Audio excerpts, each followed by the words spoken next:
UPSC 2021-22 में मध्य प्रदेश से कई ऐसे लोग हैं जिन्होंने इस प्रदेश का नाम रोशन किया है और आज मुख्यमंत्री ने उनको सम्मानित भी किया। लेकिन जिस मंजिल तक जिस यूपीएससी को आप करना चाहते हैं, कैसे उस मंजिल तक पहुँचे, तो आज चलिए मैं आपको इन्हीं तमाम लोगों से मिलाता हूँ। मेरे साथ इस वक्त आप देखिए 5 अभ्यर्थी है, 5 ऐसे मेहमान हैं जो हमारे प्रदेश की शान है। तो सबसे पहले जी अपना नाम बताइएगा। मेरा नाम लिपि नगायच है। मेरा चयन इंडियन पुलिस सर्विसेज में हुआ है। कौन सी रैंक रही आपकी लिपि? मेरी 140 ऑल इंडिया रैंक आई है। लिपि मैं समझना चाहूँगा कि किस तरह आपने तैयारी की। मैं अभी सुन रहा था आपको और बहुत ही आपने कहा कि कई बार भाग्य बहुत ज़्यादा काम करता है, तो भाग्य के साथ कर्म की ज़रूरत है या कर्म के साथ भाग्य की? देखिए, ये जो भाग्य और कर्म का जो एक मिश्रण है, ये एक ऐसी पहेली है जिसको सभी सुलझाने की कोशिश कर रहे हैं। भाग्य का मैंने इसीलिए ज़िक्र किया था क्योंकि मेरा ये सेकेंड अटेम्प्ट था और पहले अटेम्प्ट में प्रीलिम्स मेरा कुछ ही नंबरों से रह गया था। लेकिन सेकेंड अटेम्प्ट में जो मेरा प्रीलिम्स क्लियर हुआ था, उसके पीछे मैंने ये समझ लिया था कि मेहनत कितनी ज़्यादा करनी है, लेकिन मेहनत के साथ साथ कहीं ना कहीं लक फैक्टर का रोल इसलिए है क्योंकि सेकेंड अटेम्प्ट में तीनों प्रोसेसेस में मेरा बहुत स्मूथली हो गया था, तीनों स्टेजेस में। But again luck is something जो हम नहीं जानते हैं, हमें नहीं पता आगे क्या होने वाला है, तो हमें वही करना चाहिए जो इस वक्त सही है और जितनी मेहनत हम कर सकते हैं उतनी करनी चाहिए। कहते हैं कि जब साक्षात्कार होता है तो बड़ा अलग तरह का होता है और कई बार वहाँ जाकर आप मंजिल तक पहुँचते हैं और फिर वापस भी आते हैं और वही सबसे टफ भी कहा जाता है। तो साक्षात्कार की कुछ बातें शेयर करना चाहेंगी उन लोगों के लिए जो आपको देख रहे हैं? जी, साक्षात्कार मेरे ख्याल में सबसे आसान प्रक्रिया होती है क्योंकि प्रीलिम्स और मेंस क्लियर करने के बाद आपका जो कॉन्फिडेंस है वो इतना अच्छा रहता है कि आप बहुत मेहनत करने के लिए तैयार रहते हैं। आपको अपने कम्युनिकेशन स्किल्स पे फोकस करना रहता है। साक्षात्कार में आप अपना डैफ अच्छे से प्रिपेयर करें और साथ में जो आपकी हॉबीज़ हैं उस पर फोकस करें। इसके अलावा अपने स्टेट के बारे में अच्छे से पढ़ें। तो इंटरव्यू की जो प्रोसेस है आपको मॉक इंटरव्यूज़ के माध्यम से समझ में आएगा। It's a very easy process and interview में most important is confidence, honesty and humility. तो इन सब चीज़ों का ध्यान रखकर इंटरव्यू में बहुत अच्छा स्कोर किया जा सकता है। उन लोगों के लिए टिप्स जो अब आपकी तरह तैयारी कर रहे हैं? उनके लिए बस यही टिप है कि आप मेहनत करते रहें एंड भगवान पे भरोसा रखें and everything will be all right in the end. All the very best. किस उसमें आप सिलेक्ट हुए हैं, आपकी रैंक क्या रही? मेरा नाम कार्तिकेय जायसवाल है। मेरी ऑल इंडिया रैंक 35 है और मुझे इंडियन एडमिनिस्ट्रेटिव सर्विसेज मिला है। कहाँ से आते हैं आप कार्तिकेय? मैं खंडवा ज़िले का रहवासी हूँ। फैमिली बैकग्राउंड के बारे में मैं समझना चाहूँगा और कहते हैं कि बड़ा महत्वपूर्ण होता है जब आप यूपीएससी की तरफ जा रहे होते तो। जी, फैमिली बैकग्राउंड में मैं ये कहूँगा कि मेरे फादर जो हैं वो एक होटल बिज़नेस है उनका और मेरी मदर जो हैं वो एक टीचर हैं। तो दोनों ने ही और मेरी सिस्टर ने मुझे बहुत हेल्प की। मैं घर पर ही रह के सेल्फ स्टडी करता था और जो मैं पहले अटेम्प्ट में इस एग्ज़ाम को क्लियर कर पाया उसका एक बहुत बड़ा रोल जो मेरी फैमिली ने मुझे एक इकोसिस्टम प्रोवाइड कराया उसको भी है, क्योंकि उनके सपोर्ट के बिना मैं ये कहूँगा कि ये जो मैं आज आपके सामने बात कर रहा हूँ ये शायद पॉसिबल ना हो पाता। लेकिन कैसे आपने अपनी तैयारियां की? जैसा आप कह रहे हैं कि फादर का होटल का बिजनेस है और मदर जो है टीचर है, फिर किस तरह आपने अपनी तैयारियों के लिए समय का चयन किया? किस तरह की तैयारियों के लिए बाकी जो चीज़ें हैं वो बड़ी महत्वपूर्ण हो जाती है? मैं ये कहूँगा कि मैंने जब तैयारी शुरू की तब 2020 में मेरा ग्रेजुएशन कंप्लीट हुआ था। उसके बाद मैंने ये तैयारी शुरू की तो मैं अपने ही कमरे में एकांत में पढ़ाई करता था। जी एकांत में पढ़ाई करता था और हमेशा ये ध्यान रखता था कि मेरा पूरा फोकस जो है वो पढ़ाई पर रहे। घर में और भी चीज़ें होती रहती हैं, घर वाले बातचीत करते रहते हैं, लेकिन मेरा जो कमरा था मैं ध्यान रखता था कि उसमें कोई भी प्रकार का शोर ना हो, किसी प्रकार का डिस्ट्रैक्शन ना हो, ताकि मैं पूरे फोकस के साथ जितना टाइम अपनी पढ़ाई को दे सकता हूँ उतना दूँ। पहले ही तय कर लिया था कि मुझे इसी लाइन में जाना क्या, या कुछ और था मन में?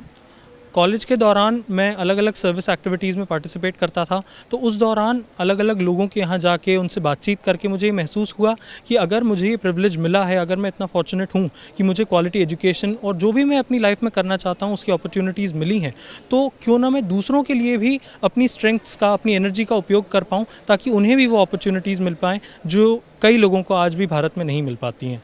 कई वो लोग हैं जिनका आप जिक्र कर रहे हैं, वो चाहते तो हैं कि हम यूपीएससी क्लियर करें या वहाँ तक उस एग्ज़ाम को करें, लेकिन फिर सोचते हैं कि बहुत पढ़ाई करना पड़ेगा, मेहनत करना पड़ेगा। हर एक गोल को पूरा करने के लिए कठोर मेहनत तो करना ही होता है आपको, पर उनके लिए क्या टिप्स होगा जो आते आते लौट जाते हैं?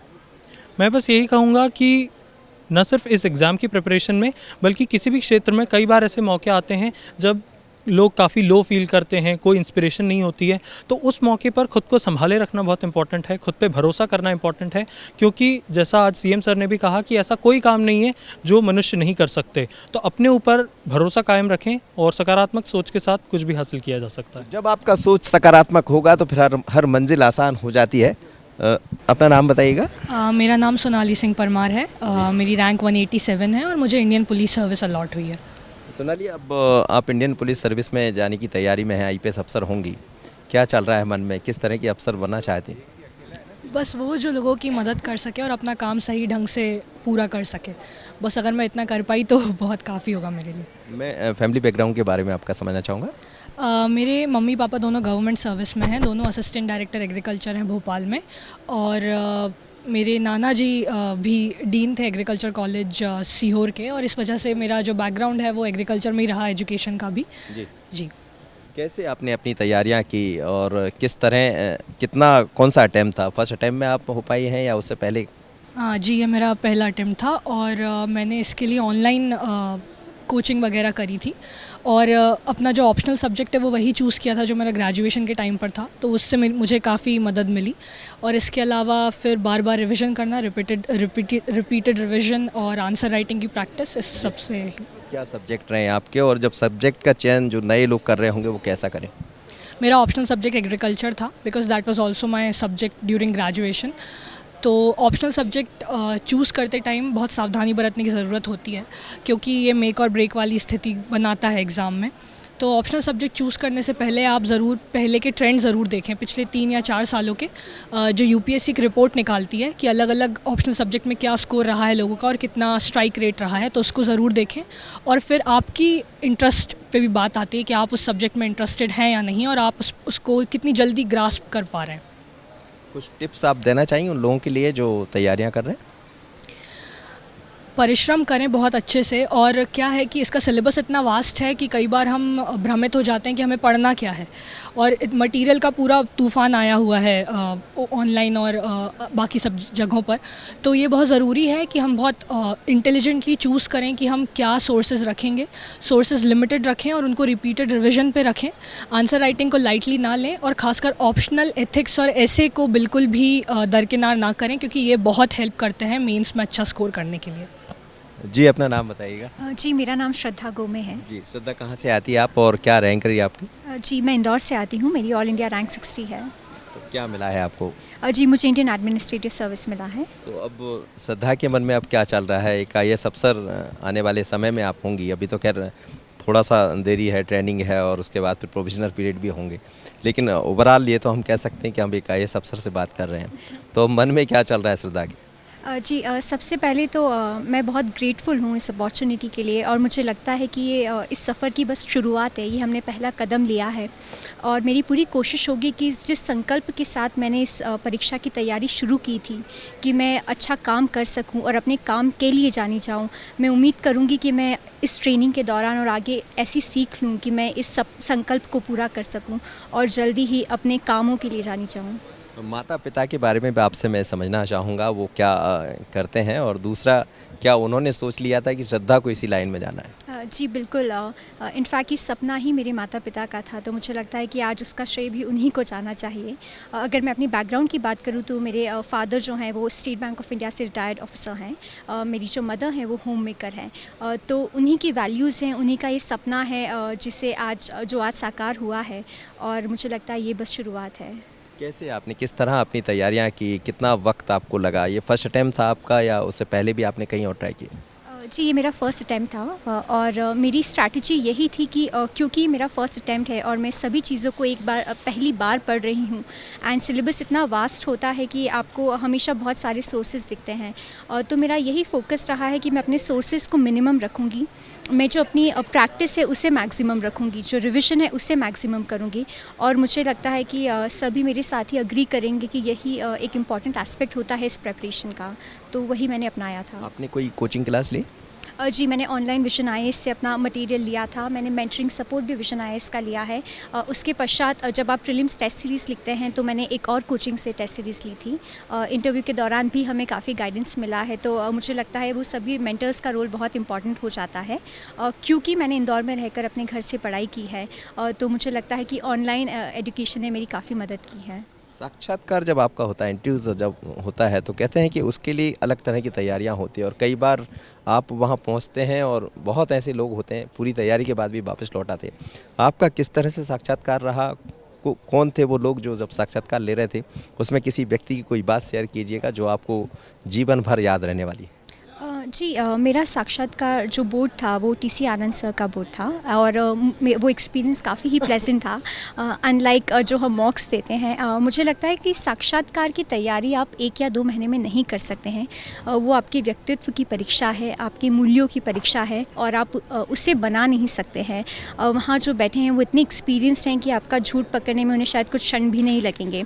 तो मुझे लगता है कि अपने आप से सच रहिए, आपकी जो मूल्य हैं, आपकी जो सोच है उसे निडर होकर प्रकट कीजिए और वही रास्ता मैंने अपनाया है। मुझे लगता है कि शायद उसी कारण मैंने साक्षात्कार में अच्छा परफॉर्म किया है। चलिए, बहुत बहुत बधाई आपको। Thank you. ये श्रद्धा थी जो कह रही हैं कि यदि आपको कोई अपना यात्रा मंजिल तय करना है तो पहले आप अपने मन में पक्का विचार बना लीजिए, तो फिर कोई रोक नहीं सकता, लेकिन निडर होकर काम करिए। जी, अपना नाम बताइएगा। मेरा नाम कृष्णपाल राजपूत है और इस साल मुझे 329वीं रैंक प्राप्त हुई है तथा मुझे भारतीय प्रशासनिक सेवा अलॉट हुई है। कृष्णपाल, फैमिली बैकग्राउंड पे आपका समझना चाहूँगा मैं। जी, मेरा फैमिली बैकग्राउंड बहुत ही एक नॉर्मल है। मेरी माताजी आंगनवाड़ी में सहायिका हैं तथा पिताजी एक लोअर डिवीज़न कोर्ट में प्राइवेट एडवोकेट हैं। कहाँ से आते हैं आप? जी, मैं मूलतः मध्य प्रदेश के निवाड़ी ज़िले के ग्राम पपौनी खास कर रहने वाला हूँ, पर आजकल निवास मेरा ओरछा में है। कृष्णपाल, कई बार ये कहा जाता है कि जब आप यूपीएससी कर रहे हैं तो उसमें परिवार का सपोर्ट, परिवार का सहयोग बहुत ज़रूरी होता है और कुछ अभ्यर्थी मन में ये भी सोचते हैं कि हम ऐसे बैकग्राउंड से आते हैं शायद वहाँ तक नहीं पहुँच पाएंगे, लेकिन आपने उस मिथक को तोड़ा है। क्या पहले ही कृष्णपाल ने ये तय कर लिया था, अपना गोल तय कर लिया था कि मुझे इस गोल तक पूरा करना है, मंजिल तय कर ली थी? जी बिल्कुल, मेरी माताजी का सपना था, तो तय तो मैंने किया हुआ था कि मुझे एग्ज़ाम क्रैक करना है, बट मैं डरता था, कहीं ना कहीं डर रहता था हमेशा। मैं श्योर नहीं था कि मैं कब करूँगा क्रैक। तो जैसा आप बोल रहे थे कि परिवार का सपोर्ट हमें चाहिए होता है, तो जब भी मैं वैसे आप किसी से अपना डर शेयर करेंगे तो मैं पिताजी से शेयर करता था कि मुझे डर लगता है थोड़ा कि शायद मैं नहीं कर पाऊँगा। तो पिताजी बोलते थे कि ठीक है, कोई घबराने वाली बात नहीं है, और मैं अन्य पिछड़ा वर्ग से बिलोंग करता हूँ, तो 9 अटेम्प्ट हम लोगों को मिलते हैं। तो पिताजी मजाक में बोलते थे कि कोई प्रॉब्लम नहीं है, जितने 9 अटेम्प्ट होते हैं तुम 9 अटेम्प्ट दो, और जब तक तुम्हारे पूरे अटेम्प्ट नहीं हो जाते हैं हम तुमसे एक भी सवाल नहीं पूछेंगे। तो फुल फ्रीडम है तुम्हारे पास, 1 बार में नहीं, 2 बार में नहीं, 3 बार में, 4 बार में नहीं, तुम्हारा फुल फ्रीडम। हालांकि मेरा दूसरा प्रयास था, तो परिवार का बहुत सपोर्ट चाहिए होता है। बिल्कुल। पहला प्रयास जब आपका रहा तो कहाँ असफल हो गए? पहले प्रयास में मेरा प्रीलिम्स क्वालिफाई नहीं हुआ था और करीब 12 से 15 नंबर से मेरा प्रीलिम्स क्वालिफाई चूक गया था। कैसे की आपने अपनी तैयारियां यहाँ तक पहुँचने के लिए? कौन से आपके सब्जेक्ट रहे? मेरा ऑप्शनल सब्जेक्ट पब्लिक एडमिनिस्ट्रेशन रहा है और मैंने ऑप्शनल की कोचिंग बाजीराम से की है। हालांकि जो जीएस है वो मैंने खुद से पढ़ा है, प्रीलिम्स का भी और मेंस का भी। कोचिंग का बहुत सारा प्रिंटेड मटेरियल जो है रिसोर्सेज अवेलेबल है मार्केट में बहुत इजीली। मैंने विजन आईएएस का वैल्यूडेड मटेरियल आता है वो मेंस के लिए फॉलो किया है। साथ ही विजन पर टेस्ट सीरीज लगाई थी मैंने जीएस की, और लुकमान जो कोचिंग है वहाँ पर मैंने अपनी ऑप्शनल की टेस्ट सीरीज ज्वाइन की थी। क्या टिप्स देना चाहेंगे उन लोगों के लिए जो अब तैयारियां कर रहे हैं, और ख़ासकर आप जैसे मतलब माताजी आपकी आंगनबाड़ी में सहायिका हैं, उसके बाद पिता कोर्ट में वकील हैं, लेकिन उन्हीं लोगों के लिए वो जो लोग जो चाहते तो हैं पर नहीं पहुंच पाते, उनके लिए क्या टिप्स है आपके? हाँ बिल्कुल, मैं कहूँगा कि कोशिश आप लोग करते रहिए। मैं भी जब मेरा फर्स्ट प्रीलिम्स नहीं हुआ तो मैं पूरा टाइम मैंने अपना प्रीलिम्स में दे दिया और मेंस मेरा तैयार नहीं था। तो किसी टेस्ट में बहुत नेगेटिव रिमार्क्स मेरे आते थे, तो मैं ज़्यादा नहीं सोचता था, जस्ट अपना 100% दीजिए। ज़्यादा जो अभी एक और अभ्यर्थी ने बात की, निष्काम भाव से अपना कर्म कीजिए। ज़्यादा आपके हाथ में वैसे जब कोई सिचुएशन आपके हाथ में नहीं है तो कुछ मत सोचिए, आप अपना बस 100% दीजिए और प्रयास करते रहिए। और जो अभ्यर्थी तैयारी कर रहे हैं उन्हें टिप्स मेरा यही है कि प्रीलिम्स पर थोड़ा फोकस रखें। बिल्कुल मेंस इंटरव्यू तीनों स्टेज अपने आप में सबसे ज़्यादा इंपॉर्टेंट है, बट सबसे जो मुझे लगता है व्यक्तिगत तौर पर सबसे कठिन और सबसे ज़्यादा कॉम्पिटिशन कंपटीशन है प्रीलिम्स स्टेज में, उस पर स्पेशल फोकस रखें आप, न्यूज़पेपर पढ़ने की आदत डालें, उससे करंट अफेयर्स काफ़ी कवर होता है, और मल्टीपल रिवीजन्स जो बेसिक बुक्स हैं और जो NCERT हैं इनका मल्टीपल रिवीजन करें, मॉक टेस्ट आप काफ़ी अटेम्प्ट करें, और बस यही है। कोई कोचिंग की थी? जी मैंने ऑप्शनल के लिए मैंने बाजीराम से। बताइएगा अपने बारे में। मेरा नाम उत्कर्ष द्विवेदी है और मैं इंदौर से हूँ, और मेरी इस साल सिविल सेवा परीक्षा में ऑल इंडिया रैंक 5 आई है, और ये मेरा तीसरा अटैम्प्ट था, और मैंने तीनों बार इंटरव्यू दिया है, साक्षात्कार दिया है, लेकिन रिकमेंडेशन इस बार हुआ है। दोनों बार मेरा कुछ अंकों से कट ऑफ रह गया था। दूसरे जो पहले के जो 2 अटैम्प्ट रहे, कहाँ चूक गए आप और उनसे क्या सीख लेकर आगे बढ़े? देखिए, चूक तो ये हो रही थी कि मेंस में नंबर बहुत ज़्यादा नहीं आ रहे थे। कभी कोई पेपर डैमेज हो रहा था, कभी कोई पेपर डैमेज हो रहा था। जैसे पहली बार में ऑप्शनल डैमेज हो गया तो उसको ठीक किया, तो दूसरी बार में ऐसे डैमेज हो गया। तो फिर इसी वजह से 800 का जो एक स्कोर होता है मेंस में, जो बहुत ज़रूरी होता है ठीक ठाक रैंक लाने के लिए, वो टच ही नहीं हो पा रहा था। करीबन 750 के आसपास पे 775 ऐसा कोई स्कोर था। तो फिर उस पर काम किया, और साक्षात्कार में भी ठीक ठाक ही नंबर आ रहे थे, ना ज़्यादा ना कम। तो वो कम्युलेटिवली मुझे पीछे खींच रहा था दोनों बार। कई बार ये होता है कि जब हम फर्स्ट सेकंड थर्ड, जैसा आप थर्ड तक पहुँचे, लेकिन लोग हतोत्साहित हो जाते हैं, मन टूट जाता है, तो कैसे इस मन को संबल बनाए रखें और कैसे आगे बढ़ें? देखिए, ये सही बात है, क्योंकि मेरा भी तीसरा अटैम्प्ट था, और अभी तक आते आते मेरी भी पढ़ाई की इच्छा एकदम कम हो गई थी। तो मैं यही बोलूँगा कि ये जो एग्ज़ाम है, इसमें आप दुनियादारी ऐसे ये नहीं हो सकता कि आप एक सन्यासी बन जाएं, ये पॉसिबल नहीं है। तो आप अपने दोस्तों से, अपने माता पिता से, सबसे मुझे लगता है रेगुलर टच में रहें, और अगर आपको कोई एक्टिविटी पसंद है तो रोज़ 1 घंटे उसके लिए ज़रूर निकालें। जैसे मुझे घूमना टहलना पसंद था, तो मैं शाम को ये फिक्स था कि घूमना ही है कहीं ना कहीं। तो ये चीज़ आप ज़रूर करें, बिकॉज अगर आप नहीं करेंगे तो आप लॉन्ग टर्म में इसे प्रिपरेशन को सस्टेन नहीं कर पाएंगे। लेकिन कई बार ये कहा जा रहा है कि अब मोबाइल आपके पास है, तरह तरह के गैजेट्स आपके पास है। पहले जब आप एग्ज़ाम दिया करते तो ये सब नहीं रहा करते, तो आपने किन चीज़ों का यूज़ किया? मैं जैसे अपने आईपैड का यूज़ करता था, तो पहले अटेम्प्ट में मैं पूरा पेन एंड पेपर बेस्ड तैयारी करता था, बट मुझे ऐसा लगा कि ये एग्ज़ाम जितनी डायनामिक हो गई है, अब इट इज़ बेटर आप इंटरनेट को और एक ऑनलाइन जो है मटेरियल को आप यूज़ करें अच्छे से। तो मैंने फिर अपने सारे नोट्स को डिजिटलाइज़ कर दिया आईपैड पे अपने, और फिर मैंने दोनों बार उनसे किया तैयारी, और मुझे लगता है कि उससे काफ़ी मुझे हेल्प मिली है। कई बार ये जो मोबाइल हाथ में है सभी के, आगे चलकर बड़ी परेशानी बनते हैं, कुछ लोग कहते हैं, तो आपने इस्तेमाल किया है नहीं? बिल्कुल, जैसे मैंने कहा, मेरे लिए ऑनलाइन एजुकेशन एक ब्लेसिंग की तरह रहा है। तो मोबाइल मेरे साथ रहा है मेरी पूरी जर्नी में। एंड आपने बिल्कुल सही कहा है, जैसे टेक्नोलॉजी होती है वो जितनी ही बहुमूल्य होती है, उतनी ही वो थोड़ी दिक्कत का कारण बन सकती है। इसलिए नियंत्रित यूज़ अगर हम उसका करें तो वो हमारे फेवर में होता है। हॉबी क्या रही है आपकी? जी, मैं बैडमिंटन खेलती हूँ, साथ ही मैं सोशल इश्यूज़ पर लिखती हूँ बुक्स और जर्नल्स में। अपने बारे में बताइएगा। मेरा नाम दीपक दांगी है, और इस बार यूपीएससी द्वारा आयोजित सिविल सेवा परीक्षा में मेरी 493वीं रैंक आई है। मैं गुना ज़िले के आरोन तहसील के एक गांव का निवासी हूं। मेरे पिताजी कृषक हैं, और मैंने अपनी पढ़ाई अपने गांव में ही की थी स्टार्टिंग की। उसके बाद मैंने कॉलेज में ग्रेजुएशन और मास्टर्स इंदौर के जीसीसी कॉलेज से किया है, और इस पूरी यूपीएससी की जर्नी में मैंने हिंदी भाषा को मेरा माध्यम बनाया है। लेकिन कहते हैं कि हिंदी भाषा को माध्यम बनाना बड़ा महंगा पड़ता है यूपीएससी वालों के लिए, ऐसा कहा जाता है। अब आपने तो बना ही लिया। ऐसा है, मतलब आंकड़ों को देखें तो जब आप देखेंगे कि जैसे इस साल 685 लोगों की जो लिस्ट आई है सिलेक्टेड कैंडिडेट्स की, उसमें लगभग 25 से 30 ही लोग हैं जिन्होंने हिंदी भाषा में चयन लिया है। तो आंकड़े तो कुछ ऐसा ही बताते हैं, कुछ चुनौतियां हैं जिनके कारण उतनी ज़्यादा अनुपात में और मात्रा में लोग यूपीएससी में सेलेक्ट नहीं हो पा रहे हैं। कौन सा अटैम्प्ट था आपका? ये मेरा 5th अटैम्प्ट था।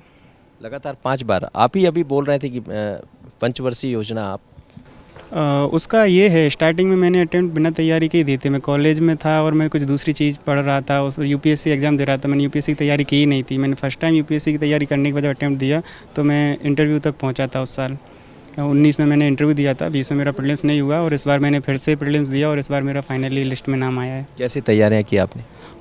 तैयारी के लिए मैंने कुछ कोचिंग की मदद ली, कुछ सीनियर्स से हेल्प ली। उन्होंने बताया किस तरीके से चीज़ें पढ़ना है, और सबसे बड़ी बात इसमें ये है कि जो अपना बेस है उसको स्ट्रॉन्ग बनाइए। एनसीईआरटीज पर फोकस कीजिए, और शॉर्ट नोट्स स्पेशली मेंस के लिए इस बार मैंने शॉर्ट नोट्स बनाने पे ध्यान दिया था, जिससे कि आप 1 दिन 2 दिन में एक पेपर को रिवाइज कर सकें। तो वो इसमें काफ़ी कारगर सिद्ध हुआ इस बार सिलेक्शन लेने में। चलिए, धन्यवाद आपका। आप किस तरह, कहाँ से आए हैं आप? अपने बारे में अपना परिचय दीजिएगा मुझे। मैं मृदुलेश्वरी में दतिया जिले से आता हूँ। जी, आइए। और ये मेरा प्रथम प्रयास था सिविल सेवा परीक्षा में। मुझे भारतीय प्रशासनिक सेवा IAS आवंटित हुआ है। मृदुल, पहले फर्स्ट टाइम में और डायरेक्ट आपको IAS मिल भी गया, कैसे की आपने तैयारियां अपनी और इस मंजिल तक कैसे पहुंच गए? जी, मेरा मानना है कि मैंने अपनी सेकंड ईयर से ही तैयारी स्टार्ट कर दी थी ग्रेजुएशन के, और जो सिलेबस और प्रीवियस क्वेश्चन UPSC में आए मैंने उनको अपना वेपन बनाया। मैंने जो पॉइंट्स मेंशन सिलेबस के अंदर अपना नोट्स बनाए, उनकी आंसर राइटिंग करी, क्वेश्चन के जो प्रीवियस क्वेश्चन में आए हैं उनको बार बार रिवाइज़ किया। मतलब नोट मेकिंग मेरी बहुत SOP रहा है इस एग्ज़ाम को, इसलिए मैं सफल हो पाया हूँ। साक्षात्कार बड़ा महत्वपूर्ण होता है, वहाँ तक पहुँचने के लिए कुछ खास तरह की तैयारियाँ या जो लोग कर रहे हैं उनके लिए क्या टिप्स देना चाहेंगे? जी, मेरा मानना है कि जब आप मेंस क्वालिफाई कर जाते हैं तो you know something about everything, और जो इंटरव्यू स्टेज है वो मुझे लिए डेफ पे बेस्ड होती है, डायरेक्ट एप्लीकेशन फॉर्म पे बेस्ड होती है। तो इंटरव्यू में क्या है, आपकी क्लैरिटी ऑफ थॉट्स देखते हैं, वो पर्सनालिटी जजमेंट है, पर्सनालिटी टेस्ट नाम है उसका बेसिकली। तो आई फील दैट कि अगर आप जितनी पर्सनालिटी में ग्रूम करेंगी, कम्युनिकेशन स्ट्रॉन्ग, उतना अच्छा आपके नंबर इंटरव्यू में आएंगे। कर्म के साथ भाग्य की कितनी ज़रूरत पड़ती है? आई फील्स 80-20, 80% आपकी मेहनत, 20% लक है आपका। क्योंकि कभी कभी प्रीलिम्स में कोई एक क्वेश्चन से रुक जाता है, 0.5 से 0.25 से रुक जाते हैं। सेकेंडली इंटरव्यू में जैसे मेरे नंबर 154 नंबर आए हैं सिर्फ और सिर्फ, डेट्स वाई मेरी रैंक थोड़ी नीचे हो गई है। तो कहीं ना कहीं मेरा मानना है कि आप मेन रिलाई करिए मेंस एग्जामिनेशन पे, क्योंकि वही आपको लिस्ट में नाम दिलाएगा, और इंटरव्यू मार्क्स आप अच्छी रैंक दिला सकते हैं। Thank you. जी बताइएगा, अपना नाम बताइएगा। जी, मेरा नाम मिनी शुक्ला है। नहीं, आप कहाँ से आती, कौन सी रैंक रही आपकी और क्या मिला आपको? जी, मैं मूलतः भिंड से हूँ, पर मेरी शिक्षा ग्वालियर से पूरी हुई है और मेरी रैंक 96 रही है इस बार। मदर फादर के बारे में बताइएगा, फैमिली बैकग्राउंड। जी, मेरे पापा का बिज़नेस है चिलर प्लांट महगांव भिंड में ही, और मेरी मदर होम मेकर हैं, और मेरी बड़ी सिस्टर IPS है 19 बैच, तो उनसे मुझे प्रेरणा मिली। तो पहले ही आपने ये तय कर लिया था, सिस्टर को देखकर तय किया था, या कुछ और आपके मन में चल रहा था लेकिन यहाँ तक पहुँच गया? जी, मेरे मन में तो पहले कुछ और था। मेरी बहन काफ़ी पहले से प्रिपेयर करी थी, तब मेरे दिमाग में नहीं था। तब मैं जर्नलिज़्म की तरफ जाना चाहती थी। मैंने 2 साल एक अखबार में काम भी किया, पर उसके बाद मैं एक बार उन्हें मिलने गई, और 2018 में मैं उनसे मिलने गई। तब मुझे लगा, उनके साथ जो लोग तैयारी कर रहे थे उनको देखकर मुझे लगा, और वो लोग जिस तरीके से पढ़ रहे थे, जिस तरीके की उनकी बातें होती थी, मुझे काफ़ी अच्छा लगा, और तब मैंने डिसाइड किया कि मैं इस फील्ड में जाना चाहती हूँ।